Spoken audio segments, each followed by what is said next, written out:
Okey, hari ini kita nak review produk daripada Kime. Ini adalah trimmer, head and braid trimmer. Guna untuk potong rambut boleh, nak trim kita punya janggut pun boleh. Inilah dia punya trimmer. Okey, apa yang berdapat dengan setiap pembelian? Of course, kita akan dapat buku manual yang hampa takkan baca ni. Okey, selain itu kita akan dapat lagi kita punya mesin. Inilah dia Kime trimmer. Okey, trimmer yang padu daripada Kime. Okey, dia punya material daripada plastik. Okey, tapi agak berat. Okey, dalam dia bateri. Ini dia punya mata lah. Kita boleh pakai based on dia punya size. Okey, kat sini dia bagi 4 pilihan size untuk pengguna. Ini adalah mata yang dibekalkan 6mm. Kita ada lagi 3 mata dekat sini. So, kau boleh pilih mengikut kesesuaian saiz apa yang kau nak pakai, panjang mana yang kau nak. Okey. Selain itu dia bagi juga minyak dan juga brus kecil untuk mencuci. Macam biasa dibekalkan kabel USB Type-C untuk charging. Dengar sikit dia punya enjin bunyinya macam mana.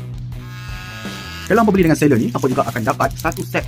Ini dia satu set sikat serta gunting. Dia bagi sekali dengan gunting untuk kita buat layer. 2 gunting, 3 sikat beserta satu set plastik yang ini untuk kita cover kita punya baju semasa kita nak potong rambut ataupun janggut. So, kalau hangpa ada skill memotong trimmer ataupun memerlukan trimmer yang macam ni untuk trim, boleh dapatkan Kime. Okey.